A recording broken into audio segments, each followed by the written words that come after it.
Nityanandam, Nityananda Udraz, en français, on est ensemble. N'oubliez pas de vous abonner si vous voulez une percée de conscience dans votre vie. Aujourd'hui, on commence à parler un peu du Guru Gita. Donc le Guru Gita, c'est une écriture sacrée qui aide le disciple à comprendre l'importance du gourou dans sa vie, afin de pouvoir réaliser l'ultime, afin de pouvoir se libérer de ce qu'on appelle l'océan des samsara. Ça veut dire c'est cet océan de haut et de bas et de cycles qui ne finissent jamais, des cycles de mort, de vie, de souffrance, de plaisir qui ne finissent jamais.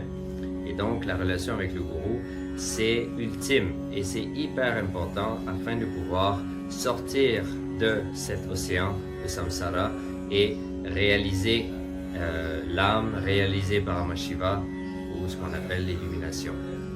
Donc, on commence au début du Guru Gita. Au fur et à mesure, je partagerai différentes cognitions de puissance qui sont mentionnées là-bas. Mais fondamentalement, le gourou, sa première contribution dans ta vie, c'est d'amener de l'épanouissement dans la dimension manifestée de toi. Donc, on est manifesté dans un corps et dans cette manifestation, le gourou amène l'épanouissement. Et simultanément, le gourou, il t'aide à expérimenter les dimensions qui sont non matérialisées de toi, non matérielles, les dimensions immatérielles de ton existence. Parce qu'on existe dans le matériel et dans l'immatériel. Le matériel, c'est facile, on est parce qu'avec les 5 sens et tout ça, on est connecté. Mais l'immatériel, on n'y a pas accès. Et donc, le gourou transmet, il donne l'expérience, Swamiji donne l'expérience pour qu'on puisse expérimenter les dimensions non manifestées de nous-mêmes. Chose qui est extrêmement importante pour pouvoir revenir dans cet espace de la complétion. Parce que s'il y a une partie de toi que tu ne connais pas, une partie de toi que tu n'as pas explorée, que tu n'as pas expérimentée, eh bien tu vas toujours sentir qu'il y a quelque chose qui manque en toi. Il y a quelque chose qui manque. Et donc, cette soif de réaliser qui l'on est ou d'obtenir cet épanouissement, eh bien, il faut la rassasier avec cette expérience des dimensions non manifestées de nous-mêmes. Et deuxièmement, le gourou, il est responsable et il fait en sorte que ta vie devienne divine pour manifester le divin dans ta vie. Tu vois, on est cette conscience de Paramashiva qui se manifeste dans le corps. Donc, on est manifesté dans le corps.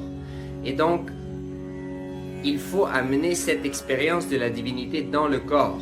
Voulant dire que l'expérience du divin, ça ne peut pas simplement être une théorie, ça ne peut pas être simplement un concept abstrait, ça doit se matérialiser parce que nous aussi, on est matérialisé dans la matière. Donc cette expérience du divin doit aussi se matérialiser dans la matière. Et donc le gourou, c'est ça qu'il fait entre autres.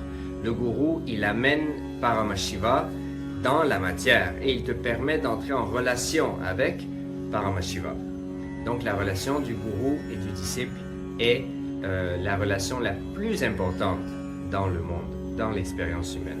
Il n'y a aucune relation qui peut se comparer à la relation du maître et du disciple, parce que c'est une relation qui n'a pas de blind spot, qui n'a pas de dimension cachée. Nous, on va avoir des blind spots dans la manière dont on interagit avec lui, surtout au début, parce que on a oublié la manière d'interagir pur au niveau relationnel. Mais lui, le gourou, il est dans cet espace pur. Et donc, la relation qu'il a avec toi, elle est pure. Et donc, c'est une relation qui va amener énormément d'épanouissement à l'intérieur, dans ton espace intérieur, dans ta vie, et qui va te permettre de manifester ton plein potentiel et l'objectif pour lequel tu t'es incarné dans le corps. Donc voilà, la première vidéo sur le Guru Gita. On continuera à parler des différentes cognitions de puissance dans les prochaines vidéos. On est ensemble, on se rappelle d'être l'observateur de l'observateur, le Sakshi du Sakshi, dans ce Mahavakya, dans cet espace de Om Nityananda Paramashivam Nityananda. Har Har Mahadev.